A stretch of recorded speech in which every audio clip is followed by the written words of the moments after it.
Hi guys, I'm Breja. In high school, I was known as a partier. I drank, smoked constantly. I did what I had to do basically to fit in. I thought I was just having fun in the moment. I didn't really think anything of it. I had a good life. I was just trying to have fun and fit in. That slowly started to change when it kind of just took over my life. I ended up not graduating because I was skipping school so much to do this. And I was devastated. I never imagined to get to that point where I would not graduate. That really did something to me, that triggered me deeply. And I got really, really depressed. It got really dark for me.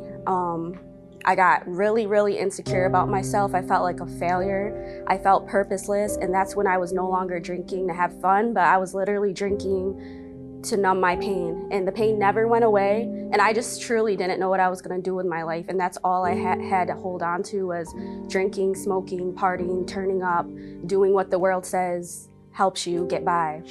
And I started getting really intrusive thought. I literally would drive to work and just contemplate ways that I could kill myself. And it got to the point where I finally chose to act on it, and before I did, I ended up writing myself or my family a suicide letter. And nobody knew this, and I still have it, which is crazy. I ended up going home one night after a really rough night. I went home, I went into the pill cabinet, and I was gonna take a whole bunch of pills.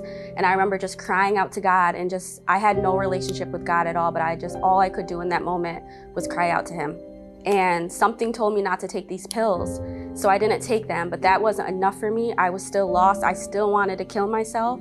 So I went into my room and I just thought to do something quick to where I could not turn back from it. And I ended up opening my bedroom window and I just jumped out.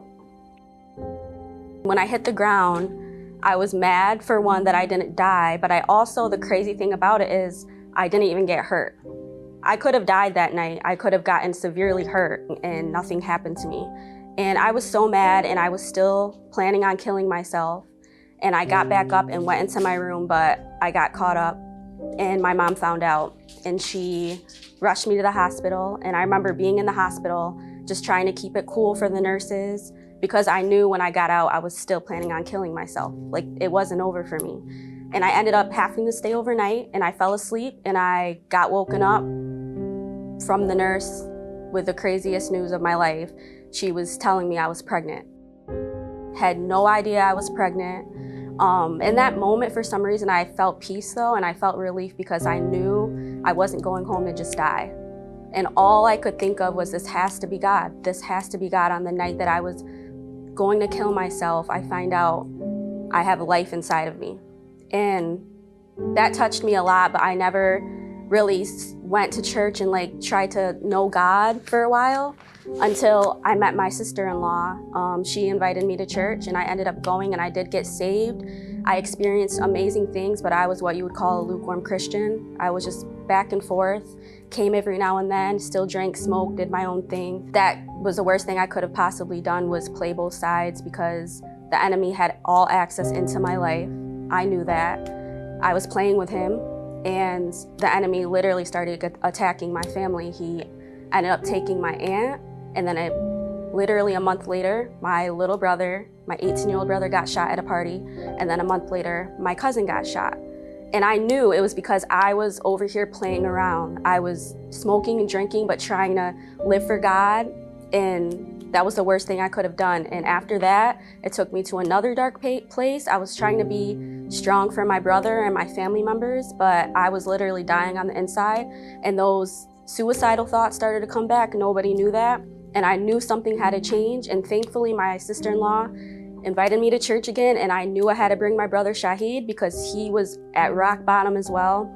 So we went to church and we got saved that day. And when I saw my brother get saved, I knew I couldn't play around anymore. I knew I couldn't play both sides. I knew I had to get serious. I knew I had to either choose to live in sin, and that was it, or really go all in for God.